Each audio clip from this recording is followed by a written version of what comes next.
Buenos días. A Guillermo Perkins lo conocen todos, ¿no? Siempre dice que uno, viste, cuando te paras acá adelante, empiezas, bueno, hola, hola, hola, hola, hola, y nadie se calla. Te quedas callado y mirá. Lo que es el poder del micrófono. Uno se cree que tiene poder parado acá adelante, después nadie le da bola, pero no importa. A ver, ¿qué es esto? Después de no sé cuántos años, porque hace muchísimos años con Guillermo D'Andrea habíamos empezado a hacer cosas de agribusiness, por las cuales yo entré allá hace 26 años, creo, algo por el estilo. Después medio nos corrimos y esta es la primera que vamos a hacer en serio de vuelta. ¿Cuál es el objetivo de esto? Nos juntamos con una comisión de alumnis. ¿Cuántos son alumnis acá? Levánteme la mano. ¿Quién pasó por esta casa de estudios? Porcentaje alto. Nos juntamos con varios de esos porque tenemos muchos alumnis que están metidos en este sector agroindustrial y dijimos hay que empezar a trabajar estas cosas. Tenemos que, ahora le voy a pasar el micrófono a Ana Galeano, la decana de agronegocios del Austral de Rosario. Por lo tanto, la institución sabe de esto y tiene mucho. Lo que pasa es que no hacíamos demasiado. Entonces, mi objetivo de esto es, nos juntamos con esa comisión y salen dos temas rápidos. Primero, que la imagen que tiene la sociedad del sector no es la que nosotros creemos. En general es la oligarquía y la no sé qué, esas estupideces. Cuando empezamos con esto, uno de la comisión me mandó una camiseta, que creo que no está por acá, que supongo que la habrán visto, una camiseta que dice, somos el sector que alimenta a la sociedad mientras cree que la queremos matar. Pero que es bastante cierta, ¿no? que los agroquímicos y qué sé yo. Entonces lo que dijimos es vamos a empezar a trabajar estas cosas y muy fuerte, principalmente en cambiar la imagen del sector, segundo en cómo hay que integrarse, cómo el sector debería dejar de vender commodities y empezar a darle valor agregado. Esto no es tan fácil, pero bueno, en eso estamos. La segunda cosa que a mí me llama siempre la atención, que voy a la playa y me encuentro a mis amigos que no son agropecuarios, estamos hablando pavadas, y me encuentro a mis amigos agropecuarios y siempre es el clima. O si llovió mucho o si no llovió nada, pero siempre estamos quejándonos de alguna de las dos cosas. Y la verdad que yo siempre digo lo mismo, mientras nos quejamos, no lo tenía pensado, pero ahora lo veo a José Luis Gómez. José Luis Gómez es el señor, no sé si todos lo conocen, el señor que fundó el IAE. Y yo digo, en estos 70, 40, 80 años, todos los que ustedes quieran, que la Argentina es una crisis espantosa y que los políticos y no los políticos y que siempre es un espanto, el IAE no existía y acá está. Entonces digo, pará, las cosas acá se pueden hacer. Entonces, ¿qué hicimos? Me pongo a pensar y digo, en el panel que sigue, primero va a hablar nuestro benemérito Juan Liach y Guillermo, o al revés, Guillermo primero y después Juan, una investigación que nos ayudó mucho a pensar esta comisión de alumni, que nos financió Singenta, que por supuesto con un agradecimiento tremendo, Antonio principalmente, y después vamos a pasar un panel que anoche pensando, digo, pará, estas empresas tampoco existían hace 20 años, o 30, no sé cuántos. Digo, pará, ¿cómo que en la Argentina no se pueden hacer cosas? ¿Cuántos? 35, bueno. Yo digo, si hablamos de 70, 40, digo, estamos hablando de compañías que son enormes, que se fueron al exterior, que crecieron, que están integrándose, que no sé qué, y que tampoco existían hace 30, 40 años. Entonces digo, ¿cómo que en la Argentina no se puede hacer cosas? Vamos a pasar después al otro panel, donde son jóvenes, o no sé si tan jóvenes o no, pero jóvenes que piensan, digamos, y que sueñan. Y que yo me imagino estos, y uno, no voy a decir quién, uno de los del próximo panel me dijo, pará, a mí no me pongas como un caso exitoso, porque yo no tengo ni idea cómo me va a ir. Está bien, pero es José Luis cuando empezó esto. Yo no tengo ni idea cómo me va a ir, pero la verdad, miren lo que hicimos. Entonces, lo que hicieron.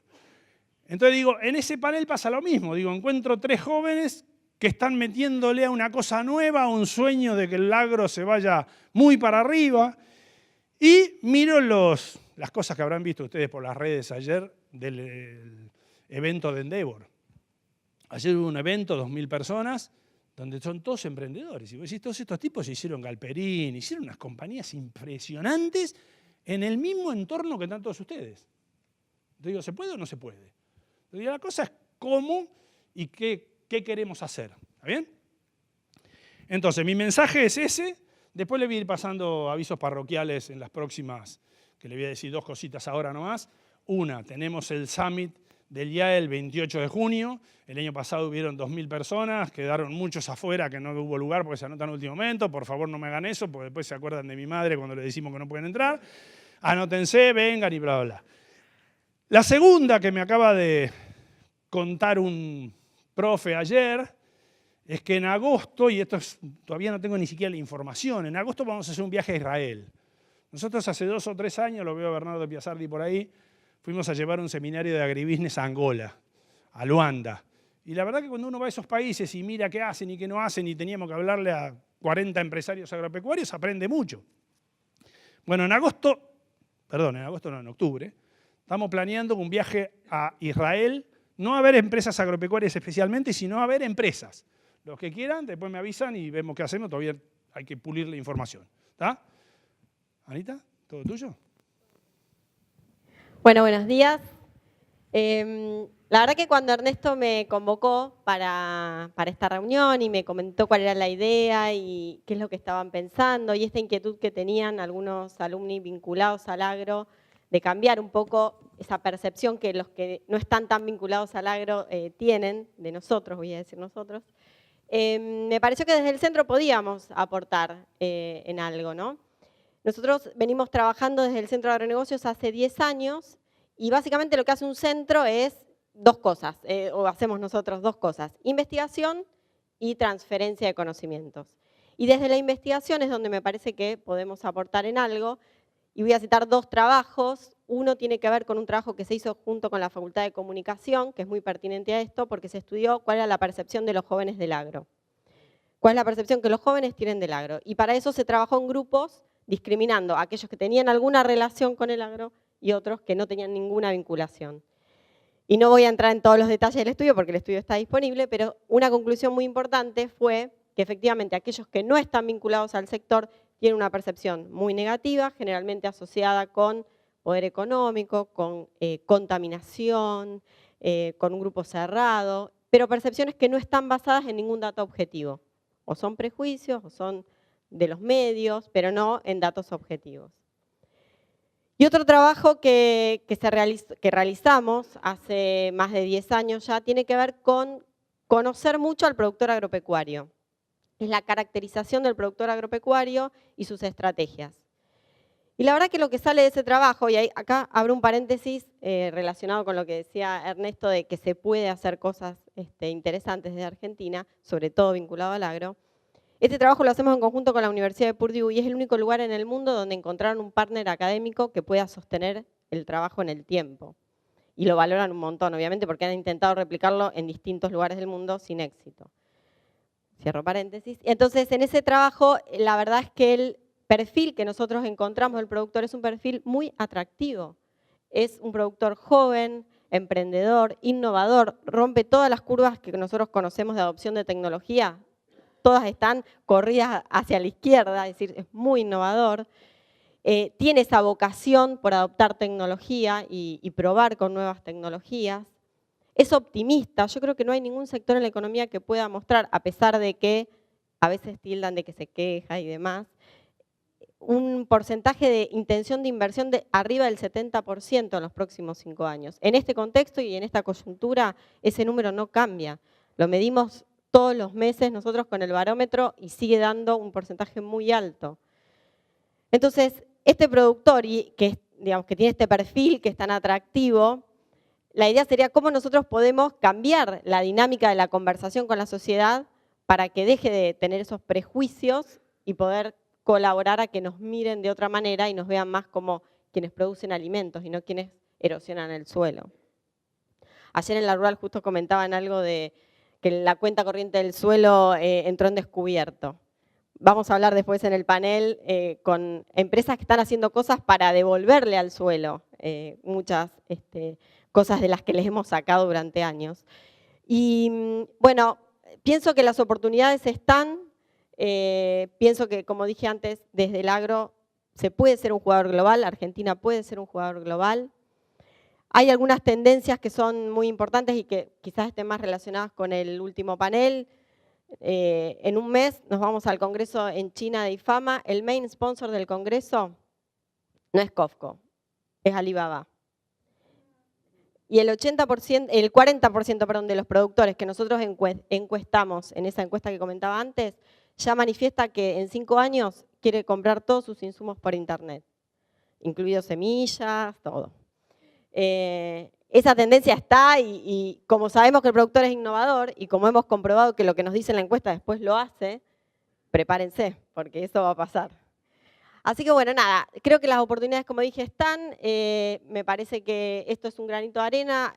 Encuentros como este pueden ayudar a despertar y a pensar, a reflexionar, generar espacios de diálogo para ver cómo cambiamos esta percepción. Desde el centro estamos súper abiertos y a disposición para trabajar en conjunto con quienes quieran acercarse y sumarse. Y deseo que tengan una muy buena mañana de trabajo. Muchas gracias. Yo cierro, mientras viene Guillermo, yo cierro diciéndole que la verdad, nosotros hacíamos las cosas de alumni mirándonos el ombligo y diciendo, bueno, hagamos esto, esto, esto, y el señor decano que está allá, hace 3 o 4 años, nos dijo para que lo hagan ellos. Y la verdad que nos generó un lío espantoso los últimos 3 años, pero que la cosa funcionó 10 veces mejor. Entonces, repito lo mismo en este sector. Si ustedes nos ayudan, deberíamos ser el referente. Estos ámbitos deberían ser los referentes para la sociedad de lo que es el agro. Les digo, este es el primer paso, hagamos mucho más. Soñemos con qué podemos hacer. ¿Está? Gracias. Gracias. Juan, nos instalamos aquí delante, te invito. Y bueno, préstame primero, déjame empezar. Pasa y pones la mía, por favor. Vamos a charlar, y la verdad que esto nos llamó la atención cuando hicimos esta convocatoria de tener que hablar de cuál es la contribución del agro en la Argentina. Esa es la consigna. Pero es un poco contradictorio. O digamos, es curioso. Yo no sé si a ustedes les parece curioso. A nosotros nos parece curioso, siendo como somos analistas y académicos. Recién veníamos en el auto y Claudio decía, bueno, este es un auto académico, hay que hablar de otra manera. Pero, no sé, uno va por países y está claro qué contribuye de los sectores principales y no hay ninguna discusión. Y aquí, más o menos. Entonces, Juan hizo un estudio bastante difundido hace unos años sobre la contribución. Nuestra idea fue actualizarlo y traerlo un poco a este día. Y lo primero que me advirtió fue, ni se te ocurra, porque el nivel de cascoteo va a ser bastante fuerte, pero además por problemas técnicos. Hay algunos problemas técnicos sobre los cuales es difícil apoyarse hoy, porque el país, con el INDEC interrumpido durante varios años, no dejó que se actualicen las cosas de la manera que deberían y está en este momento en proceso. Con lo cual dijimos, bueno, pero igual podemos tomar el tema y atacarlo desde miradas complementarias que tenemos. Nosotros tomamos esto de la contribución y dijimos, bueno, si no podemos armar el estudio completo, tomemos los temas principales que saltan y armamos esto de pensar en mitos y realidades. Partiendo de la premisa que nos dijeron los que nos ayudaron a armar este ciclo, los que lo impulsaron, que fue, tenemos alguna dificultad en términos de imagen. Vamos a cubrir algunas cosas que lo interesante de esto es, y para empezar, ¿no? Bueno, se dicen cosas como que es solo la soja principalmente y el resto que no agrega valor, que es preferible producir autos, que también hay otros sectores, que tampoco es el campo, no es para tanto, que tampoco es tanto el peso en la economía, que la generación de empleo es una deuda, que la modernización es un tema discutible, que la flexibilidad está por verse y podríamos seguir. Lo interesante de esto fue que nosotros dijimos, cuando armamos este grupo para trabajar, llamemos a lo que son las cadenas. Entonces hablamos así como están ustedes y que son en mayoría alumni, ustedes saben, hay muchos más y hay muchos que están en las industrias de la alimentación, o sea, están en los eslabones hacia adelante, hacia el consumo. Entonces llamamos a algunos que están muy posicionados. Mirá, ¿por qué no venís y hacemos un panel y tal? No, pero yo de eso estoy muy lejos. Pero vos no haces alimentos. Sí, sí, pero... Es decir, el insumo, la materia prima puede ser arroz o tal, bolsas, cartón, energía, más o menos me da parecido. Es curioso. A nosotros, por lo menos, que con Ernesto empezamos hace 25 años Yama y hablábamos de cadenas cuando salíamos de Argentina, íbamos por el mundo viendo lo que se hacía en agribusiness. Cuando veníamos acá, agribusiness eran el campo. O sea, era agri.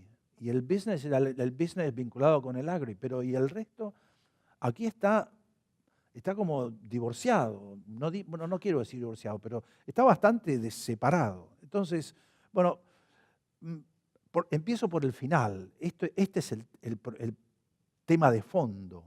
Esta falta de articulación.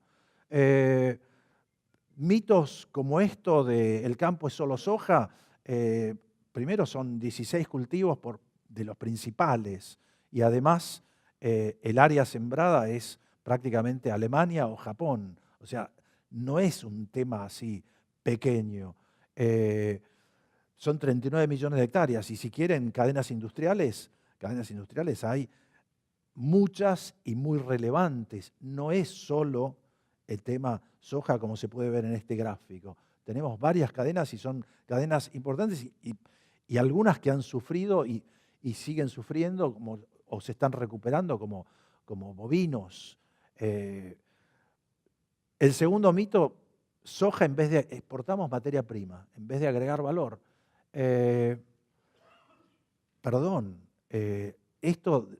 Las materias primas van a carnes y van a lácteos y se consumen 50 kilos por persona. Son 3.300 millones de exportación. Lácteos del estilo, 11% de valor agregado, 1,5% de las exportaciones. Consumo per cápita 190 litros por año en promedio. Y además hay otras cosas. Hablamos incluso de soja, el 84% no son granos. Hay valor agregado. Esto lo sabemos todos. ¿Por qué no lo sabe el resto de la sociedad? El siguiente mito es preferible fabricar autos. Nosotros, así como conversamos con ustedes, conversamos con muchos sectores y uno ve, apenas hay un indicio, un comentario sobre textiles, la Cámara, presidente, alumni, está en los medios y yo lo escucho viniendo y volviendo del IAE, viniendo para Pilar, lo escucho a Soravilla y sale Soravilla y dice que... Aparece alguna disfunción con la automotriz y Ratazzi se despierta a las 6 de la mañana y está en radio tal, con su acento, con gracia, y enseguida te pasa el mensaje. Son cosas que, en fin, vamos pasando mensaje. ¿Es mejor fabricar autos que productos agropecuarios? Y puede ser, el complejo automotor es el segundo de mayor peso. Las exportaciones fueron de casi 8.000 millones en el año pasado, 13% de las exportaciones. Estás hablando conmigo, estás hablando conmigo. Ok, pero cuando te cuento un poquito más las costillas, detrás del mensaje inmediato de la radio, importaste por un número que te dejó 3.000 y pico, casi 4.000 millones, 3.500 millones abajo. Bueno, hay que trabajar, en fin, el mundo es así. Ok, está bien, no sabía. Ahora, si me pongo a mirar kilos contra kilos, Eduardo Fracchia es especialista en sacar este ejemplo, y kilo él usa Audi porque es más elegante, pero kilo de pick-up contra kilo de carne, y en valor te diría que ganamos con la carne al kilo de pick-up. Y lo peor es que lo de la carne tiene componentes locales y además trabaja con retenciones. Y el otro trabaja con reintegros y tiene componentes importados que lo dejan en déficit. Bueno, detalles, no más. Otro mito, el peso en el comercio exterior es relativo porque no son los únicos y hay muchos otros que también exportan. Es verdad, sí, pero de cada dólar que se exportan, 55 centavos provienen del sector agropecuario, agroindustrial. Los complejos agroexportadores, 34.000 millones el año pasado contra 61.000 y pico del total. Está bien, hay otros que exportan, pero de este lado exportamos, contribuimos un montón, pero además con ingresos genuinos y netos. Lo de los coches era solamente un ejemplo.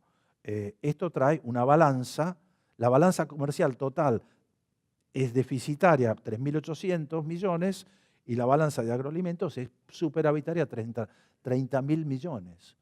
Es decir, los verdes, las columnas verdes son ingreso, las columnas rojitas son los resultados netos de todo el resto de la actividad.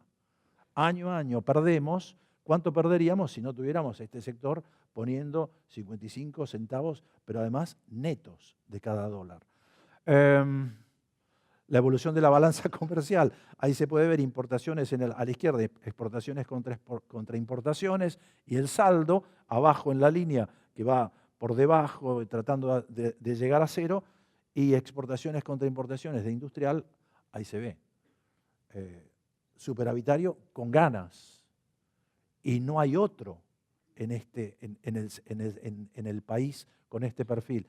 En conjunto de la economía, el siguiente mito, no tiene un peso significativo. Está bien, exportan mucho, pero en el fondo tampoco es que la actividad, si nos vamos a los granos y contra la industria, mano de obra, que ahora llegamos, el peso en el PBI, 31 cadenas exportadoras, 98% del valor agregado del sector. Y esto es 29% del PBI. ¿Cómo que no aportamos? ¿29% del PBI te parece poco? Y si no fuera así, ¿por qué una sequía impacta tanto? Si es tan, en fin, hasta ahí. Bueno, caída en el 2018 de 2,6%, la mitad se debe a la sequía. Bueno, algo cuando no estamos, y recién Ana mencionaba, cuando no estamos, y no es por falta de vocación, cada año el agro vuelve a colocar su capital de trabajo calculado en 10.000 millones de dólares. Todos los años vuelve a ponerlo. Ustedes me dirán, bueno, los otros dirán, bueno, no tienen más remedio. Perdón, todos tenemos más remedio, porque si es capital de trabajo yo puedo ponerlo o puedo quitarlo, a lo mejor alquilo o veo qué hago. Y acá volvemos con el optimismo y la esperanza que caracteriza al empresario, normalmente. Guerra comercial, cae un poquito el precio de la soja y el sector pierde significativamente. Siguiente mito, el campo no genera tanto trabajo. Está bien. Todo esto, ok. Pero trabajo, y cada vez hay menos. Ya sabemos todos, la digitalización, todo esto que viene, es un horror. Y encima, muy poca gente trabajando.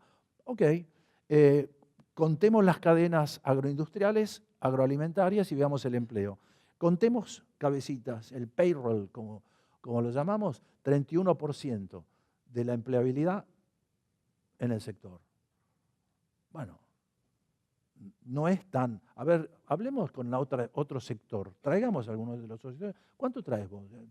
¿Cuánto porcentaje de empleado tenés? Y esto es comparable, te diría, al entretenimiento o los servicios, porque muchos otros no hay. Y en servicios ponemos de todo. Frigoríficos es el segundo empleo en manufactura. El segundo empleador del país en manufactura son los frigoríficos. Séptimo, para cerrar, falta. Bueno, está bien, todo eso te lo compro.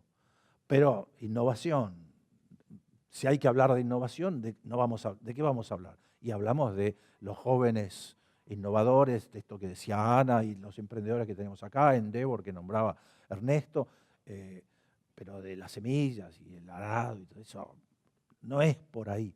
No es por ahí. Veamos. Este gráfico de los Globo En el fondo es, bueno, es un viejo gráfico de cómo evoluciona la producción y el rendimiento a medida que se producen revoluciones tecnológicas. Revolución verde, el modelo agroexportador de los 90 al 2030, la revolución verde en los 60, 70, la siembra directa, las semillas, los fertilizantes, los agroquímicos, la agricultura de precisión, que es lo que contradice a Malthus, que según Malthus a esta altura debíamos estar todos muertos de hambre, y concretamente se duplicó la población mundial y sin embargo siguen comiendo todos los días. Y es esta producción que supera las previsiones porque le pone más cabeza. Y todavía hay cosas por hacer. Pero está esto, bueno, la siembra directa, que fue una disrupción que rompió con miles de años, aprovechando además los nutrientes, la humedad, la precisión, la sustentabilidad.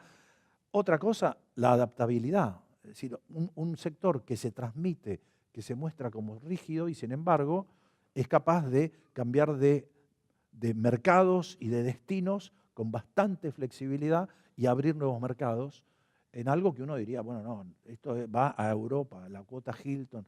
No, apenas cambió el viento, enseguida empezó el sector a cambiar sus destinos. Innovaciones, bioplásticos, que los ves cotidianamente, pero que te crees que todo viene del petróleo, pulverizador, cantidad de tecnología que se emplea y de precisión en el agro, en el campo, aplicaciones de inteligencia colaborativa como el Waze para el agro y cosas como van a venir más tarde a contarnos, la genética aplicada al agro y la reproducción premiada. Si esto no es innovación, y además masiva, porque estos ya no son, la diferencia es que estos no son innovadores de pequeños volúmenes con una curva de long tail que a lo mejor en algún momento, no, esto es innovación de carácter masivo, esto son cantidades grandes, son números grandes. Las AgTech, las empresas de tecnología en la agricultura, te traen precisión, datos georreferenciados, banderillas satelitales. Solo hasta el año pasado había 1.600 millones de dólares invertidos en todos estos inventos. Y acuerdos de inversión, más de 200. Solo en LATAM, una sola compañía se llevó 60 millones, el resto duplicó en Latinoamérica. Pero Cargo X es una especie de broker de camiones que hace camiones contra necesidades y junta. Es el Uber de la logística del agro. Este es un brasilero que va ampliando su oferta a lo largo de la región. Blockchain es algo de lo que escucharemos más tarde, pero que me permite trazabilidad, historial del producto, y hoy sabemos que hay todo un mercado de gente más joven que tiene interés concreto en qué está comiendo y en de dónde viene, etcétera, etcétera. Y así como hay conciencia de menos bolsas, menos plásticos, de dónde viene el alimento, qué se le dio y qué cuidados hay y qué responsabilidad hay y qué sustentabilidad. A ver, es toda gente que uno dice, bueno, son los raros, son los veganos, toda esta gente que, en fin, son un poco curiosos. Sí, pero si se pueden acordar, sobre todo los mayores, se acordarán que los verdes de los años 70 hoy son partidos políticos de peso en Europa y tienen importancia e influencia en las decisiones y en las opiniones. Y te van armando mercados. Amazon tiene oferta para veganos y para paleos porque hoy descubrimos que que long tail es pequeños segmentos, pero que en el mundo hacen un montón.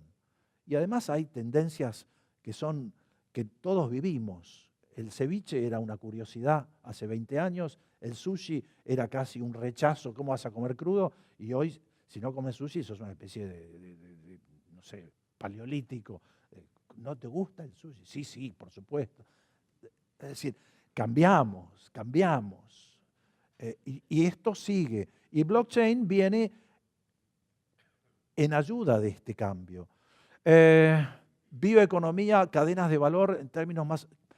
Tal vez habría que hablar de esto y no tanto del agro, no tanto estar atado a la base productiva, sino a todo lo que es capaz de generar en términos de toda la cadena y todo el valor que se agrega. Estas dicotomías, este es un país especial, donde lo que manda parece ser la diferencia y no en donde somos congruentes y consistentes. No es la coincidencia, estamos tal vez más pendientes de en qué no estamos de acuerdo. Y sin embargo, hay proyectos, por un lado bioenergéticos, el bioetanol, los biomateriales, hay una cantidad de proyectos que vienen sumando en esta dirección y que probablemente el futuro esté muy vinculado con esto. Y temas por resolver. Sobre todo abajo, la foto de abajo es la foto del éxito. Esta foto del éxito es totalmente disparatada. Porque no puede ser que porque yo tenga éxito, tenga colas, porque eso a todos nos encarece el costo. Y además hace que los camiones no solo se encarezca el flete, sino que envejezcan parados. Y que te tengo que cobrar 50% más porque la mitad del tiempo me la pasé esperando, o más de la mitad del tiempo. Y además me limita la frontera agropecuaria a donde llega el camino, porque más de eso, más de 500 kilómetros, no hagamos nada porque después no podemos llegar. Claro, si el flete es alto, lo que condiciona es el flete y no el clima ni la tierra. Pero esto se llama teoría de colas, que yo estudié cuando era joven, que fue hace mucho, cuando estudié ingeniería. Se llama teoría de colas. Y que McDonald's lo tiene re claro. Esperaste más de 3 minutos, esto es un regalo. Teoría de colas, pero no, en un puerto no hay teoría de colas. En un puerto hay que esperar. ¿Qué nos pasa? ¿Cómo lo arreglamos? Lo peor es que de repente te aparece el X de Brasil, el Uber, y te lo arregla él. ¿Necesito eso? Hay una desarticulación acá entre lo que necesitamos en un sector de semejante nivel de peso y contribución y lo que recibe. Y no sé si es cascoteando y quejándose o es organizando. Como se saben organizar de puertas para adentro. Y quizás hay que... Y en esto, bueno, cuellos de botella, trabajos que hay para hacer, además ley de semilla que tiene que reemplazar y hace 15 años que está frenada, temas de ley de reposición de nutrientes, condiciones para atraer gente a vivir al interior, que es una deuda. Bueno, pero esas cosas es difícil. A ver, con el tipo de políticos que tenemos hay que ser más proactivos, ya se va viendo. Y además hay cadenas que son interesantes. Por supuesto son emprendimientos más acotados, pero el limón de nada hoy le puede decir a Chile, espera, vos tenés el salmón y el vino, nosotros tenemos los limones y somos el primero. Y si quieren un paso más, el vino después de la crisis de Greco, que solamente algunos se acordarán y no lo van a decir para no denunciarse la edad, pero después de la crisis de Greco que barrió con los productores, el vino se puso de acuerdo y el vino armó el PEBI, el plan estratégico, y se sentaron mercado interno, los que exportan del mercado externo, los elaboradores, los productores, y empezaron a conversar. ¿Vos qué necesitás de mí? Y yo qué necesito de vos. Ya sé lo que nos separa, ya sé toda la mala opinión que tengo tuya y la que vos tenés mía, pero podríamos hacer algo juntos. Y hoy el vino argentino tiene presencia en China. Además de ser el principal exportador de mosto a Japón, pero además está presente y se vende por Alibaba y compañía. ¿Cómo? Juntos. Íbamos, el cuento de ellos, íbamos a las exposiciones como Anuga y Poníamos el stand, primero no teníamos un stand del vino, había un stand que le pedíamos un espacio a Arcor o alguno que nos diera una mesita y no se podía ir al baño. ¿Por qué no se podía? Porque si iba al baño el otro que vendía vino me robaba las muestras o me robaba la lista de precios. Así caminábamos. Es decir, no hace falta competencia. Con los que tengo al lado ya me arreglo. Nos matamos entre nosotros. Bueno, hoy la realidad es distinta. Y los que exportan consiguieron que les devuelvan retenciones y pusieron y balancearon la oferta de publicidad entre el mercado interno que se ha caído. Piensen que el vino, que son una cantidad de pequeñas, salvo 2 o 3 bodegas medianas, el resto son todos pequeños, compiten con compañías del corte de Quilmes, Coca-Cola y así. Es decir, de este lado tengo este que hace inmensa publicidad, este otro que hace inmensa publicidad, y el vino que somos 70.000, y así nos va. Somos de 90 litros que tomábamos cuando éramos jóvenes, hoy se toman 26. Y el resto, la gente no es que pasa sed, toma agua, toma cerveza, se tomaban 7, ahora se toman 35 litros, en fin. Tenemos más diversidad, sí, pero para el vino esto es complicado. Entonces, bueno, pero se pusieron de acuerdo. El sector se hizo un scrum y dijo, vamos a trabajar juntos en vez de cascotearnos entre nosotros. Y salió el programa estratégico. En definitiva, ¿qué problema? ¿Tenemos un problema de imagen? No, tenemos un problema de comunicación, porque si tengo un problema de imagen es una consecuencia. Y diría, tenemos un problema de comunicación con el resto de la sociedad. Y el problema no lo tiene la sociedad. Entonces, está en el sector trabajar esa comunicación, trabajar esa imagen. Son motor económico, a pesar de las trabas, son estratégicos para reinserción internacional. Hay caminos, hay discusiones. No sé por qué tienen que ser excluyentes, sino que pueden ser complementarias. Se puede ser proveedor de bienes primarios, se puede ser supermercado del mundo, se puede ser boutique alimentaria. Me parece que hay para todos. Y se puede además crecer cantidad más. Ahora, más amigados o seguir separados encima que uno le aporta el 35% a la sociedad de todo su trabajo. Creo que es una opción. Creo que es, mejor dicho, este es un tema a resolver en el sector. Y el segundo, y tal vez sea para afuera, para adentro, es quizás la fragmentación también esté bastante presente adentro. Y cada vez que tenemos que hablar, si no hablamos 4 no podemos hablar. Yo por lo menos hace un tiempo tuvimos un panel de industria agro, y cuando tuvimos que llamar a agro, ¿a quién llamamos? Y a este, porque se sientan en una mesa juntos, comen juntos, creo que se pueden ir al baño separados, pero no mucho más. Digo, ¿hace falta? Entonces, esto fue un poco a lo que estuvimos estudiando. No creo. Ustedes conocen mejor que yo todo esto que estuvimos contando. Ahora, el problema persiste. Y el problema no es de la sociedad.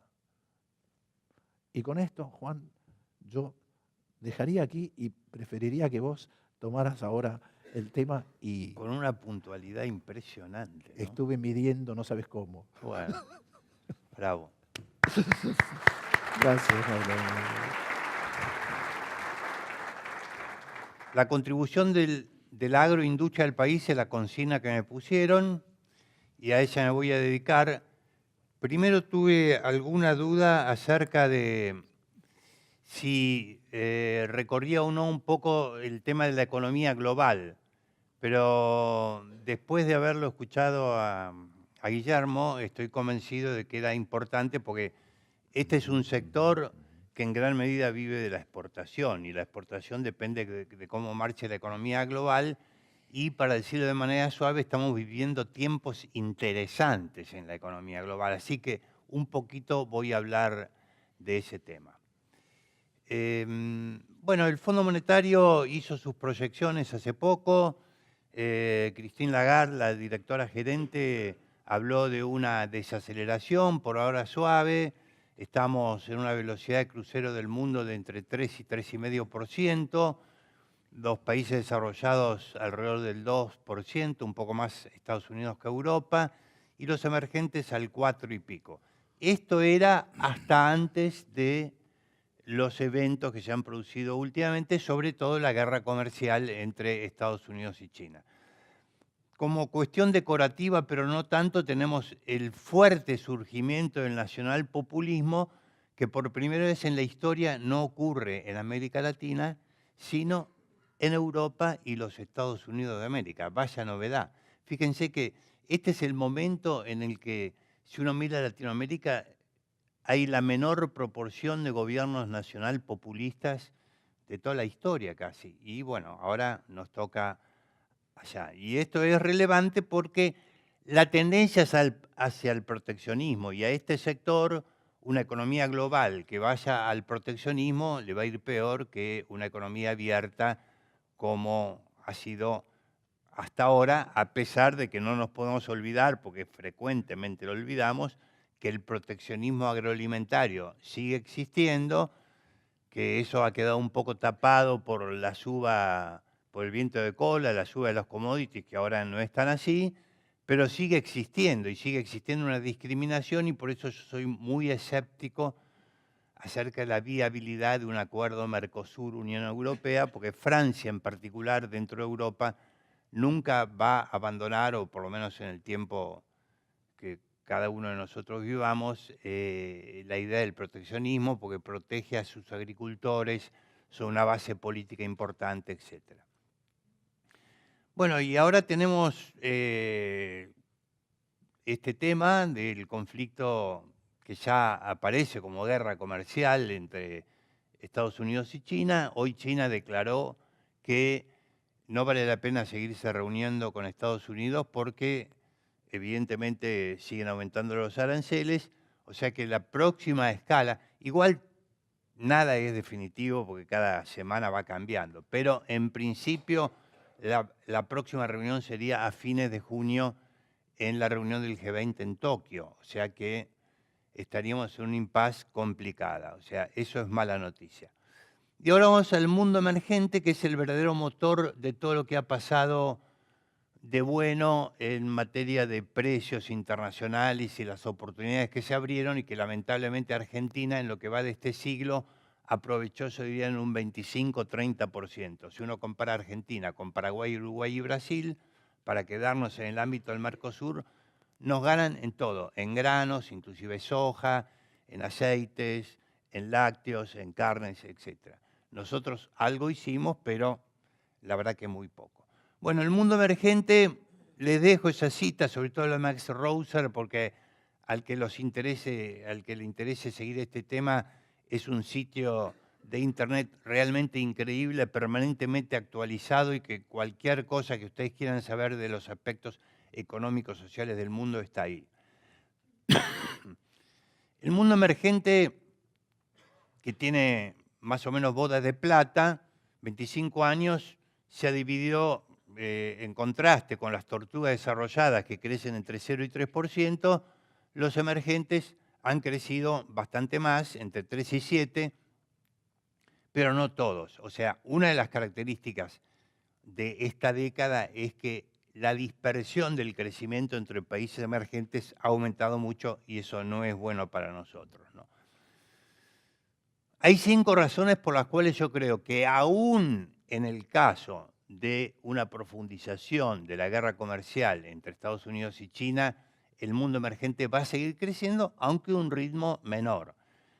Primero, la enorme cantidad de gente a la cual le voy a hacer una alusión. Enseguida, que eso implica mucha oferta laboral y poco exigente. Hace mucho tiempo que yo decía amenaza para la industria de casi todo el mundo, ahora eso está muy claro que es así, y ha despertado las reacciones que está despertando. Pero esa masa laboral sigue, y no es solamente China, sino que se ha extendido a todo el Asia-Pacífico, y ojo, ahora también empieza África. África es un continente que hay que ponerse en la cabeza también, no es solamente Asia.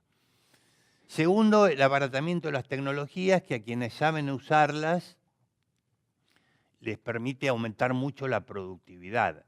Y por lo tanto se desmiente aquello de que los países productores de materias primas no pueden crecer porque los bienes industriales se encarecían permanentemente en relación con las materias primas, la teoría de Previs, que fue verdad durante varias décadas.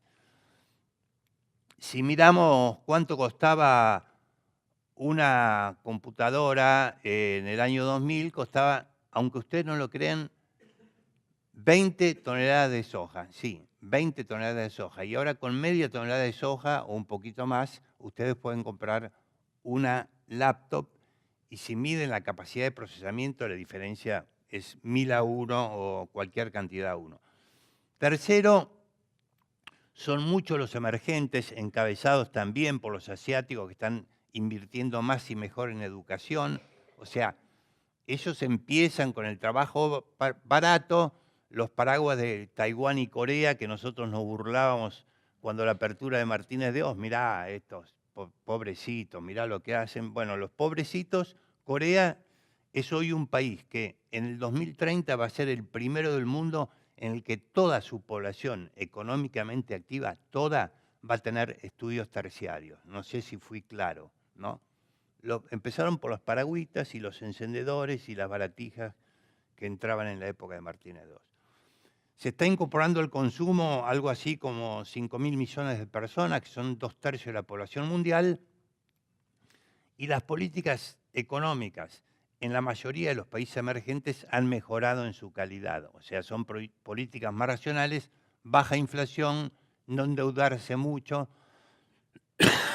ni fiscalmente, ni externamente, y atraer inversiones.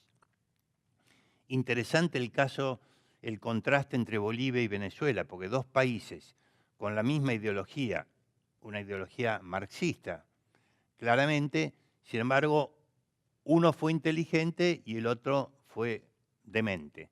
Digamos, gracias por tu piedad.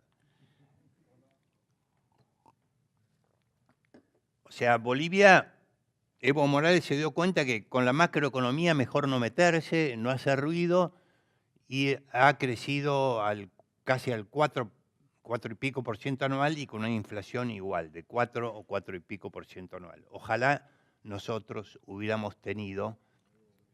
Una vez López Murphy me dijo de todo, porque yo dije esto, ojalá hubiéramos tenido la macroeconomía de Evo Morales. Estaríamos hablando de otra cosa, las encuestas darían totalmente distintas, etcétera, ¿no?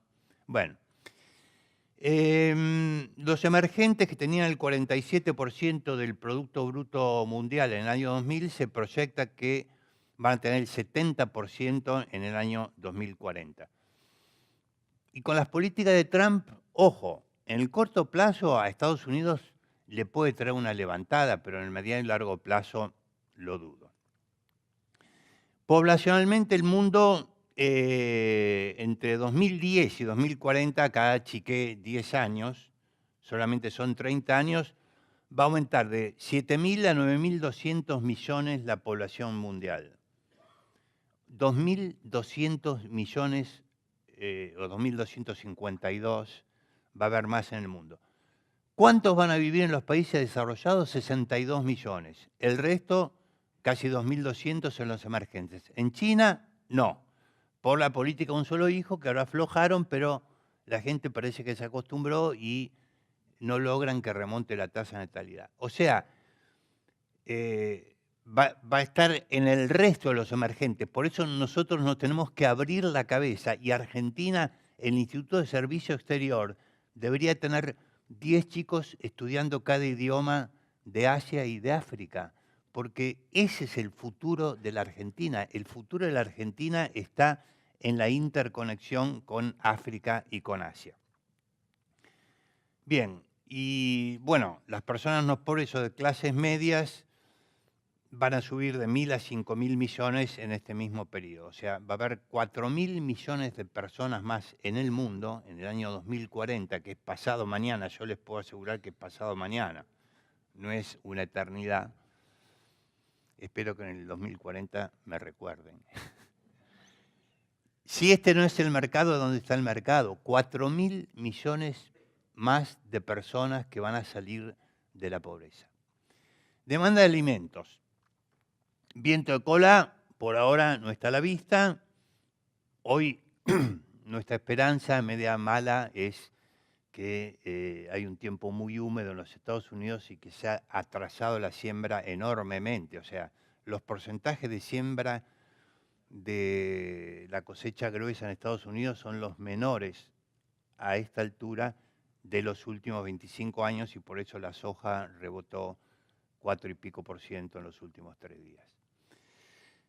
Bien, la pobreza en el mundo está disminuyendo de manera impresionante. Conviene ver este gráfico donde se muestra la cantidad de personas, no solamente la pobreza extrema, estamos hablando de pobreza extrema, ha disminuido en términos proporcionales, hoy es menos del 10%, sino también en términos absolutos serán más o menos 700 y pico de millones de personas las que están en extrema pobreza, que en relación con cualquier momento del pasado es muy superior.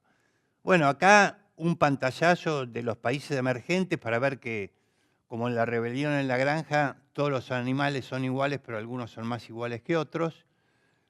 Asia crece al 6,6% el producto por habitante, de tal manera que duplica su ingreso cada 11 años. El nivel de ingreso per cápita de Asia se duplica cada 11 años. Esto política y socialmente tiene una importancia extraordinaria, porque la gente percibe casi cotidianamente que está progresando. Los países desarrollados duplican cada 62 años y América Latina cada 53. Flojeli, ¿no? O sea, y África ya nos ha pasado. África hoy en día crece más que América Latina.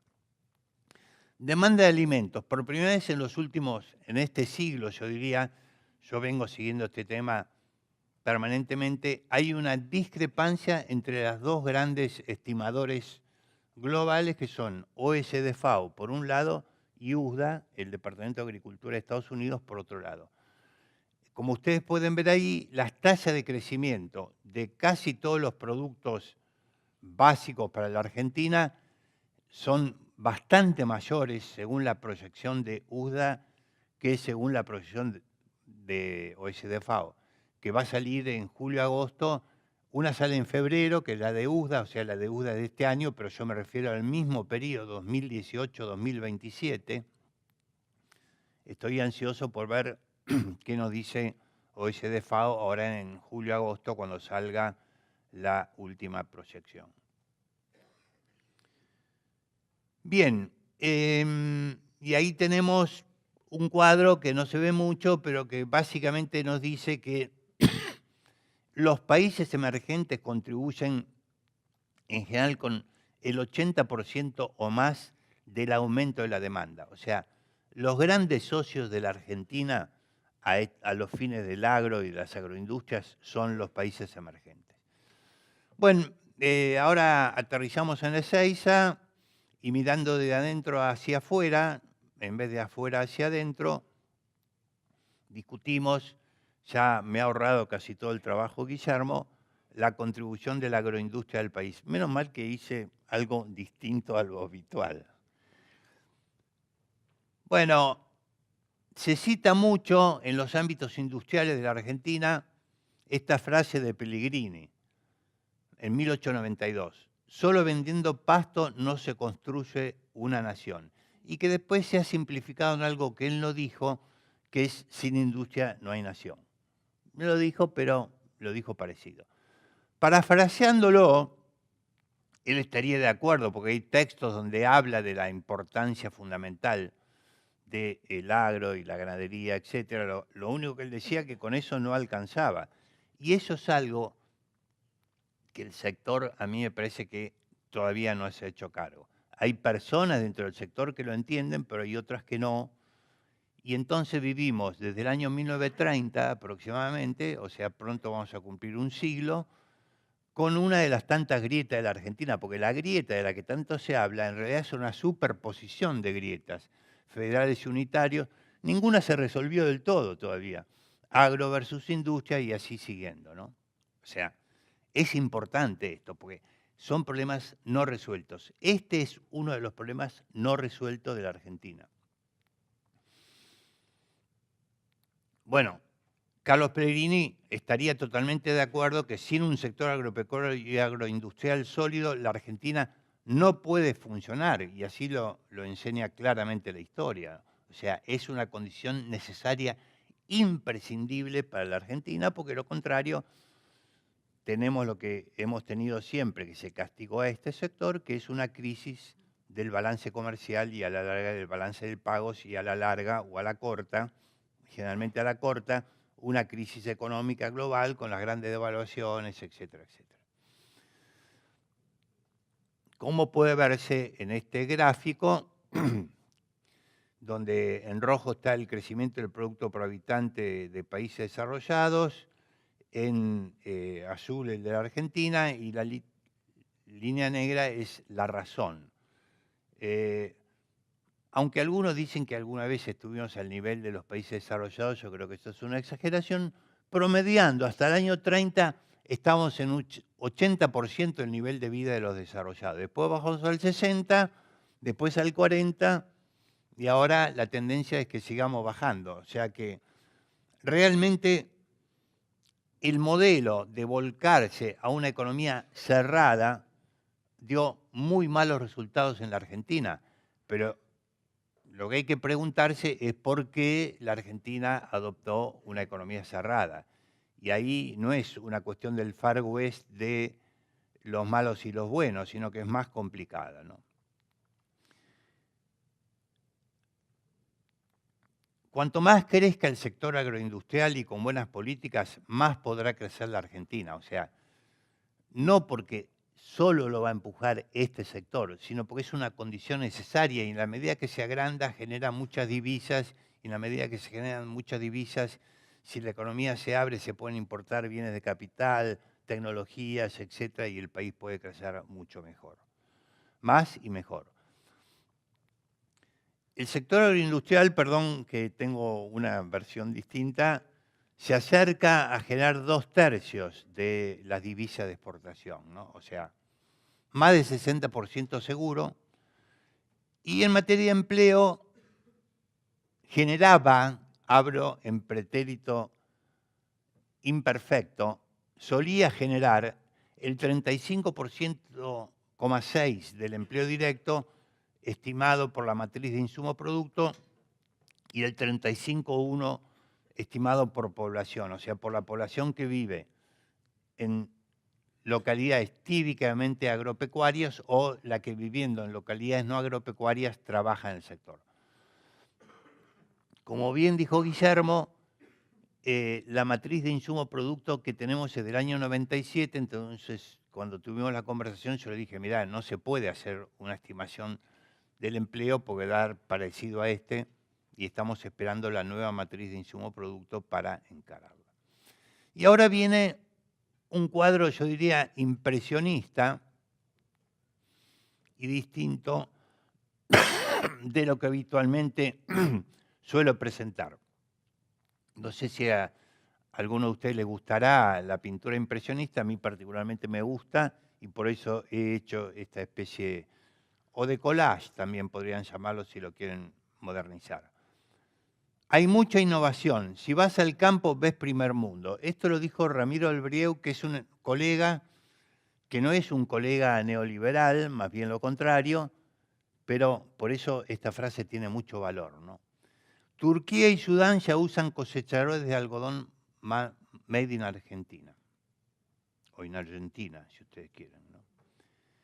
Queremos seguir exportando papas fritas a Alemania los próximos 5 años. Todo esto son frases de empresarios, la mayoría, que forman parte de un proyecto que estamos haciendo con Eduardo Fraquia que se llama Productividad Inclusiva, porque nosotros creemos que el único camino para la Argentina es aumentar la productividad y dentro de eso la tecnología y el conocimiento son fundamentales, porque creo que en la medida que sigamos pensando como algunos, que la crisis argentina se resuelve simplemente echando empleados públicos, creo que estamos equivocados porque eso políticamente es inviable si no hay un sector dinámico capaz de absorber las personas que evidentemente pueden estar sobrando en el sector público.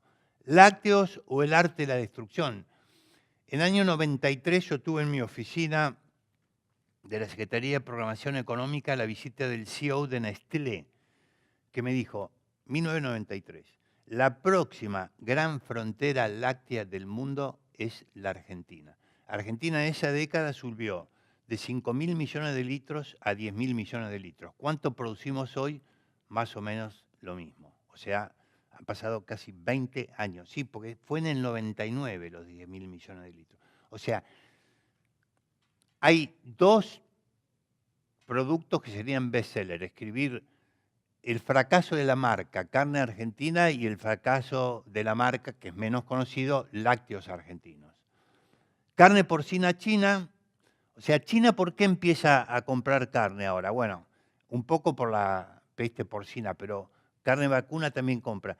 Porque ya están saliendo de la extrema pobreza y ya hay 30 millones de personas ricas, 350 millones de personas de clases medias que han dejado la pobreza y el resto siguen siendo pobres. A Japón le vendemos solamente el 3% de lo que Japón importa de América Latina. Sorpresa.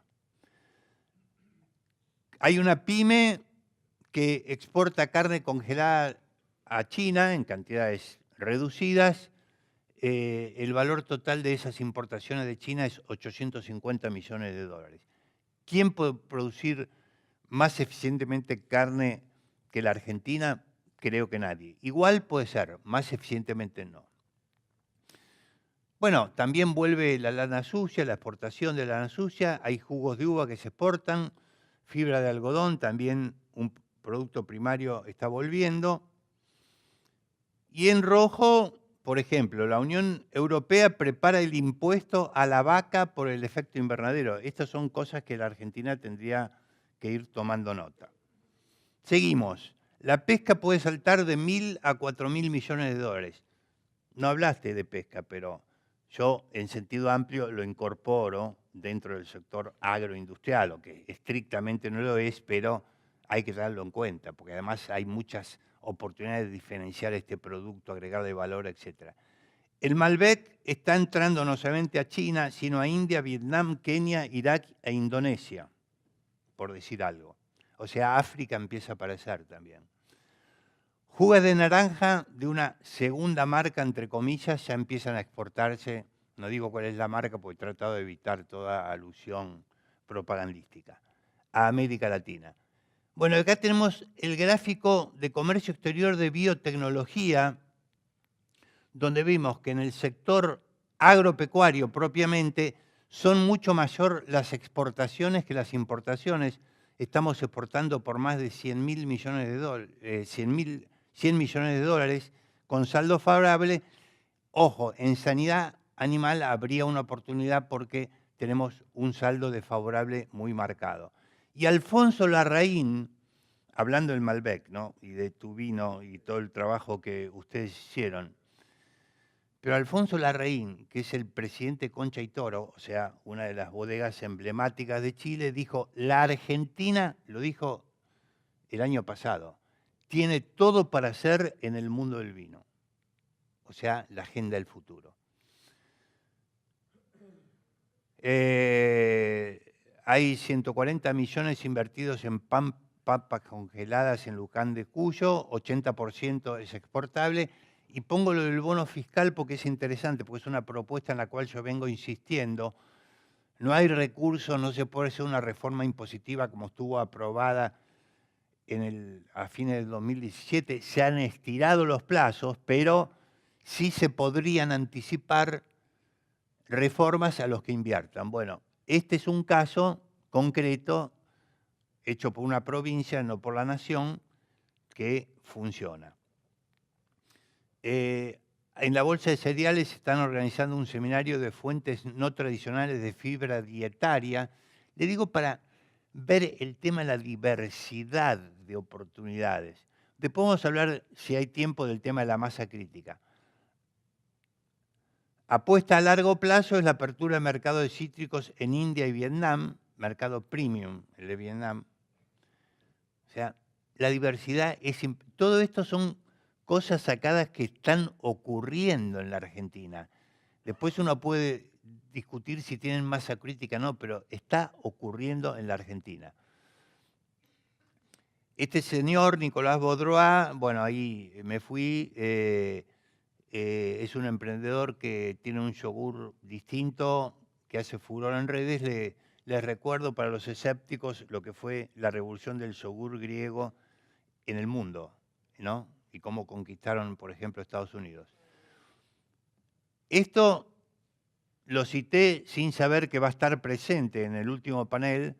Es récord Guinness y combate el hambre con comida para astronautas liofilizada. Va a estar, la persona que hace eso va a estar en el panel de jóvenes, yo no lo sabía. Una firma de semillas de hortalizas y flores de Japón abre oficina en la Argentina. Desarrollaron un hongo con alto contenido de proteínas, todo en la Argentina, científico del CONICET en este caso. Agustín Dranowski dice que China es nuestra gran oportunidad para vender carne de calidad. Fíjese lo que es la lista de la diversidad de cosas que están ocurriendo en la Argentina en este sector con mirada exportadora. Y le digo que he traído una muestra para no agobiarlas. Se presentó la primera papa genéticamente modificada y ahora, para matizar, nos vamos un corto viaje a Chile. Una nota de The Economist, A Cherry Tale of Chilean Cherries, un juego de palabras. Exportan cerezas, estacionalmente coincide justo antes del Año Nuevo chino, que es el momento que más se consumen cerezas. Alta tecnología y logística, o sea, el que crea que esto es un producto fácil o sencillo, se equivocó totalmente. Ahora, ¿cuánto exportan a China? ¿10 millones? No. ¿100 millones? No. ¿500 millones? Tampoco. 1.100 millones exportó Chile a China de cerezas con altísima tecnología el año 2018. El año anterior había exportado 500 millones, o sea, la mitad. Pegó un salto al doble. Acá, lamentablemente, bueno, en escala muy reducida, Argentina también concretó la primera exportación de cerezas a China y un politólogo de moda, oí que se burlaba por la radio, en el programa de Longobardi, se burlaba como diciendo, mirá, esta pobre gente que festeja, que le exportamos cerezas a China, cuando en realidad deberíamos hablar de alta tecnología, cosas que todos sabemos de memoria. Pero digo, los problemas que vos decías de el desentendimiento que hay acerca del valor que puede representar eso como primer paso. Chile llegó a 1.100 millones de dólares de cerezas. Una firma mendocina elabora un snack frutal por primera vez en el país. Hubo un tambero que perdió casi todo y que después se recuperó incorporando un robot. Empresas creadas por Sub40 marcan la tecnología en el agro. HB4 para superar el estrés hídrico, la soja con tolerancia a sequía ya tiene su genética. La diversidad. Y ahora la advertencia. You will be eating lab-grown meat soon. Here's what you need to know. Really? ¿Alguien en la Argentina está estudiando esto? Lo mismo que el impuesto a las vacas por los gases de efecto invernadero. Hablamos mucho de la carne, pero ¿alguien está viendo esto y cuál sería nuestra estrategia para responder a estas amenazas? Expresión de deseos, que la próxima estación sean empresas globales o unicornios de los agronegocios, ¿no? Y mangazo al sector, un mangazo que vengo haciendo hace 15 más 19, 34 años, sin éxito. Una política nutricional para la Argentina. Este sector no puede desentenderse de esta cuestión, porque el conflicto existe. Las encuestas, también las que dio Ana, de los jóvenes, me pareció terrible, pero no me sorprendió. Uno de los vínculos más sólidos que el sector puede establecer con la sociedad es interesarse realmente en tener una mejor política nutricional. Yo esto lo he hablado con las entidades, me dijeron no es nuestra tarea, yo creo que están totalmente equivocados.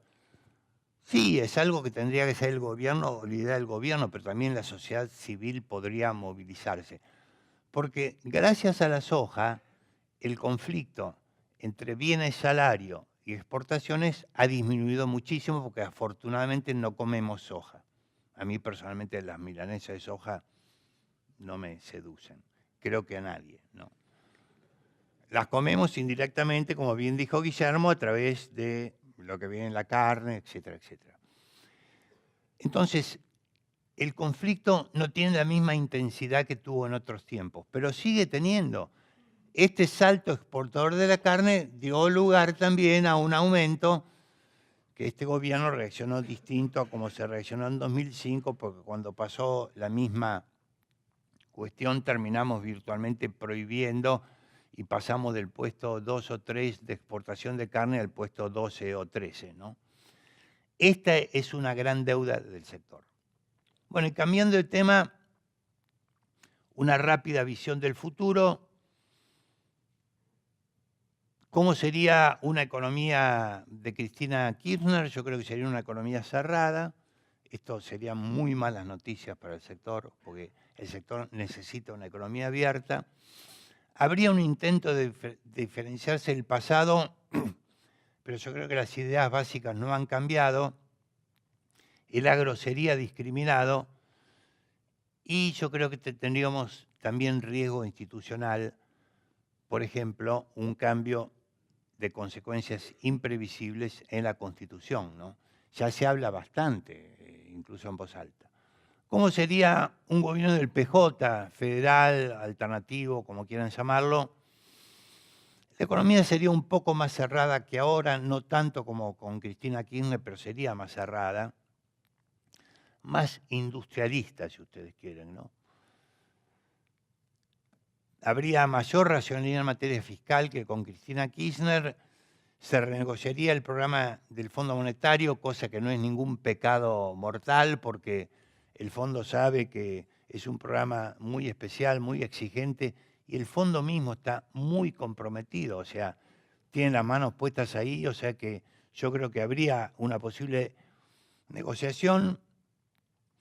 Creo que el sector agropecuario también sería discriminado, por ejemplo, con retenciones diferenciales peores de las que hay, aunque no tanto como en el caso de Cristina, y lo institucional es poco prioritario.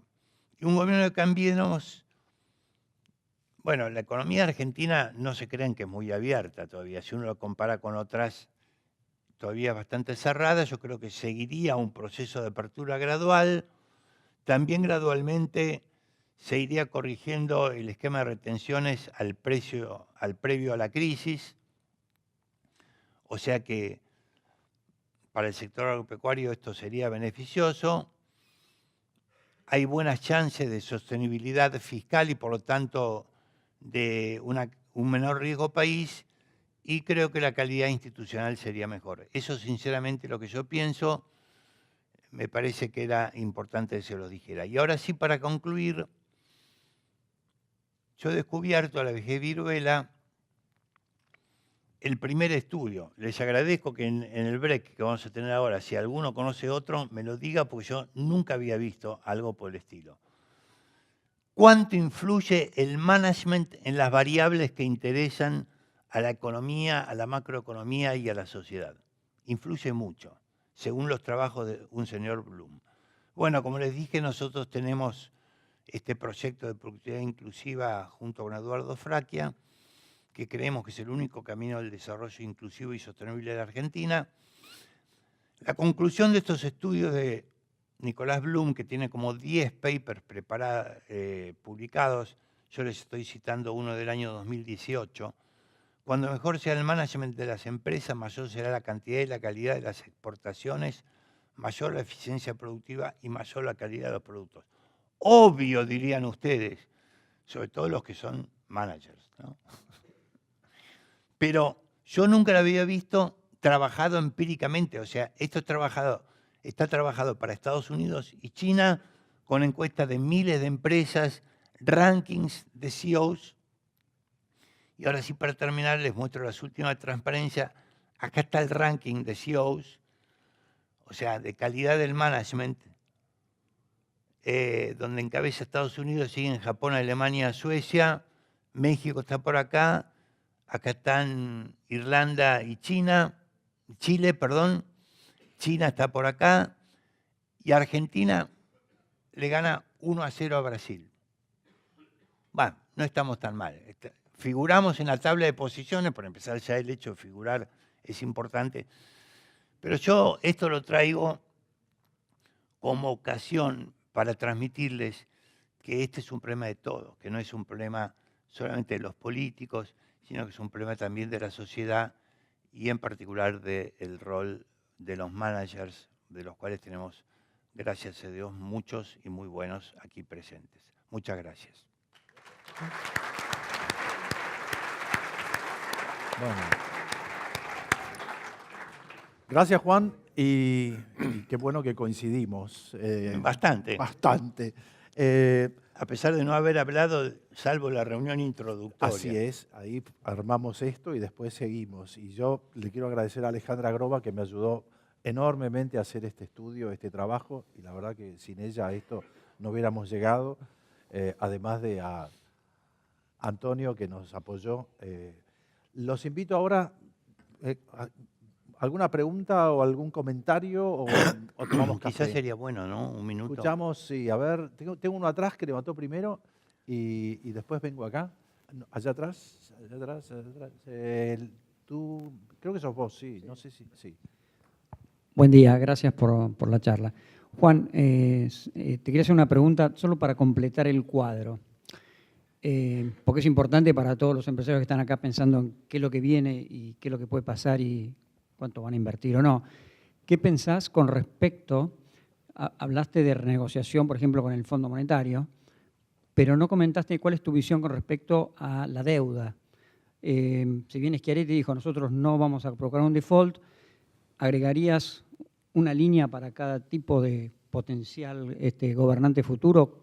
¿Cuál es la visión con respecto a un potencial default o no? Sinceramente, no tengo idea. Porque para eso, lo primero que tenés que saber es el riesgo país. Porque el riesgo país te va a dar la medida de la posibilidad de financiar los vencimientos o refinanciarlo. Yo creo que con un triunfo de Cambiemos, el riesgo país va a ser menor que con un triunfo del PJ y este a su vez va a ser menor que con un triunfo de Cristina Kirchner. O sea que ahí tenés el ranking. Yo creo que con un triunfo de Cambiemos, el riesgo país puede ir a 400, 450 puntos, ¿viste? Con lo cual, el margen que te da, y encima si sigue la guerra comercial y la fuga al dólar, hoy ¿sabés cuánto está el bono a 10 años? Hoy, 2,36 rinde el bono a 10 años.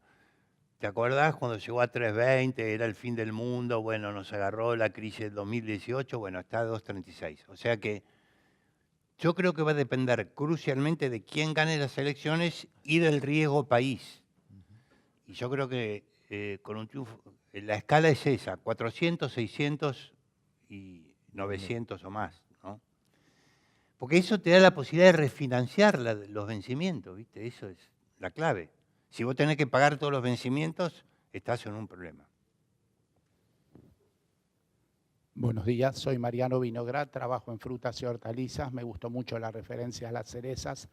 Días pasados en Chile hubo el Summit de cerezas. Se habla de que solamente Tasmania y la Patagonia argentina chilena pueden producir cerezas en febrero para el Año Nuevo chino. Claro. Se habla de la necesidad de 35.000 hectáreas adicionales de cerezas en el hemisferio sur. 35.000 hectáreas de cerezas son unos 2.000 millones de dólares, medio vaca muerta. Ahora, ¿cuánto? 2.000 millones. 2.000 millones, 35.000 hectáreas cubiertas. El valor de la hectárea. El valor de la inversión. Sí, de la inversión. Sí, 35.000 hectáreas, $30.000 por hectárea de plantación y 30.000 de cobertura con una carpa plástica. para evitar la lluvia, porque cambio climático mediante, ahora está lloviendo en la Patagonia en diciembre y se raja toda la cereza y no se puede exportar y no se puede cumplir con el supermercado o Alibaba que está esperando las cerezas para... Ahora bien, la semana pasada en Chile dijo un especialista, Argentina no lo va a poder hacer porque Argentina tiene insoluble el vínculo entre empresarios y trabajadores. Y estuvimos con Viñó, que se incorporó ahora al Ministerio de SICA, y nos dice, SICA no puede atender a nadie porque está dedicado exclusivamente a lo que va a ser la reforma laboral en el próximo gobierno. Una pregunta a ustedes acerca de las relaciones laborales. El macrismo intentó discutir una ley, creo que terminó en una batalla campal, se rompió toda la plaza del Congreso, en fin. Esa fue la de las jubilaciones. La laboral ya directamente no la pudo hacer Alfonsín, no la pudo hacer de la Rúa. ¿Qué esperamos del próximo ciclo a este respecto? Creo que hoy estaban discutiendo con los sindicalistas los 10 puntos, ¿verdad? ¿Querés empezar? Yo creo que la chance de lograr algunas reformas laborales, porque no es la reforma o no, hay muchas cosas en el medio. Entonces, creo que en la medida que se encaren reformas que favorezcan formalizar a los trabajadores informales, ¿no? Yo creo que esas pueden tener éxito. Por ejemplo, bueno, de hecho hay intentos y realidades de ese tipo como los mínimos no imponibles para los aportes patronales, etcétera. O sea que se ha empezado a avanzar. Y después yo creo que el otro ejemplo de la Argentina son las mesas sectoriales. A mí me parece que el trabajo con más chances que yo le veo es caso Vaca Muerta, caso Industria Automotriz, o sea, el trabajo a nivel sectorial, mesas sectoriales, porque ahí se sale de lo abstracto, se salen de las macropolíticas y se habla en concreto. Muchachos, ¿cómo podemos hacer para aumentar la productividad, aumentar los salarios, etcétera? Mi opinión. Sí. A ver, es mucho más fácil tomar el tema parcialmente por sectores que pretender que además es ir al promedio, con lo cual te tirás a todos en contra. Exacto. Y es un tema, primero es súper sensible, pero segundo, es un tema que viene con mucha crisis de porvenir. El futuro del trabajo está muy cuestionado. Claro. ¿Cuál será el perfil del trabajo? Que todos, o sea, mis nietos, yo no sé qué trabajo van a tener y qué cantidad de trabajo van a tener. Al mismo tiempo me comparo con Asia, me comparo con China, con Japón y digo, nosotros hablamos de un futuro del trabajo, pero ellos trabajan como chinos, 10 horas por día y los chicos van al colegio los sábados. Y acá si no les das la tarde, toman y toman el colegio. Tenemos una cultura distinta, pero el mundo va transitando hacia otro lado, con lo cual las relaciones laborales van a tener que cambiar por imposición de la disrupción digital. Y esto viene mucho más rápido de lo que nosotros creemos. Entonces, es otro factor que se suma a esa discusión. Dante Sica está abocado a esto efectivamente. Ahora, Vaca Muerta es un ejemplo de caminos por donde se puede caminar. Y la industria automotriz, por lo menos alguna de las fábricas, ¿no? Tal cual. Caso, eso mismo. Bueno, un caso más conocido que todos. Y son representativas, no son industrias menores. Exacto. Juan, Guille, vos también. Hiciste un pequeño subcapítulo de la problemática de la logística en todo el negocio de la agroindustria. Es mi tema, por eso que es lo que más me interesa. Pero básicamente, cuando vos lees, justamente antes de tu charla, el 2 millones de camiones salió en la conversación acá con mis colegas. Cuando vos decís 2 millones de camiones, asusta. Ahora, ¿vos le ves la punta del ovillo? Porque la logística se mueve a través de la infraestructura. Entonces, ¿el problema es logístico desde el punto de vista operativo o tenemos que ver cómo resolver el problema de infraestructura? O sea, cómo políticamente podemos darnos cuenta, más allá de los actores de la cadena de la agroindustria, de que debería estar en una agenda en el gobierno más allá de que han demostrado muy buena productividad, los puertos privados, por ejemplo, están sobre el río Paraná. Sí, señor. ¿Cómo ves que se podría encarar este tema? Ojo, y está la otra patita que no es menor, que se llama sindicato, ¿no? Y sobre todo el sindicato de camioneros. ¿Cómo le encontramos ¿por dónde agarrar ¿Se te ocurre algo? Sí. Sí, porque lo estuve charlando. Yo aprobé una materia cuando estudié economía hace mucho, que se llamaba Economía de Transportes y Comunicaciones, pero la verdad que la logística no fue muy fuerte nunca. O sea que... A ver, Guille. No, a ver, son dos temas, como vos bien los dijiste, procesos e infraestructura. Infraestructura, en este último tiempo se ha hecho trabajo. Tenemos una deuda sorprendente de infraestructura, sobre todo cuando viajás por afuera te das cuenta de que hacen un viaducto que parece una obra magna, y en cualquier ciudad razonable de un país armado tenés viaductos que pasan por todos lados. Te pasa un viaducto por abajo de la cama, más o menos. En Japón tenés 3 niveles de viaducto al mismo tiempo, en Tokio. Pero, o sea, en infraestructura tenemos deuda, pero en procesos... No, y en los procesos es cuestión de ponerse. Es decir, la logística, los supermercados te cobran una multa si no llegás a horario, desde los años 90. Antes era, llego cuando puedo, pero hoy ya se trabaja así, y el proveedor aprende a trabajar así, y además hoy tenés apps para hacer, a qué hora querés ir a hacer el trámite, llegás y te haces el trámite. Es decir, es cuestión de ponerle, y no le estamos poniendo la voluntad, el trabajo, el proceso, de cosas que están hiper resueltas. Es decir, no tiene sentido, porque un camionero tiene un smartphone y con el smartphone saca un turno y llega. Y no esto de... Pero es lo mismo que pasa, y me lo contó un ministro hace muy poquito, me fui a ver temas de aduanas y transporte y logística, etcétera, muy parecido. Entonces me voy a ver el centro de distribución de American Airlines en Miami, el hub más importante, 300.000 metros cuadrados. Digo, a ver, y entro, no hay nada. Bueno, llévenme al que trabaja. No hay nada. Es este. ¿Y dónde está la mercadería? Se fue. ¿Pero cuándo vino? Esta mañana. Entonces volví y me tomé el avión, y cuando llegué, antes de irme a mi casa, dije, quiero pasar, ya que estoy llegando a Ezeiza, quiero pasar por Ezeiza, a ver el centro de distribución. Claro, no era un centro de distribución, es un centro de acopio que tiene promedio 3 semanas, 4. ¿Por qué? Porque tengo cantidad tiene que firmar hay que llamar al otro, el otro tiene que verlo, aquel tiene que decir, pero primero es este otro, y si no viene aquel, y este tarda, y entonces, y 15 días. Todo esto es ineficiencia nuestra y es sobrecosto.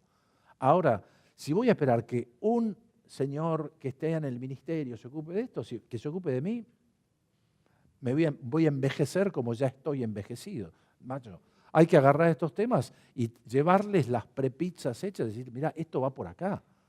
Como el pibe de Brasil que tomó el tema de camiones y dijo, es decir, hay que uberizar.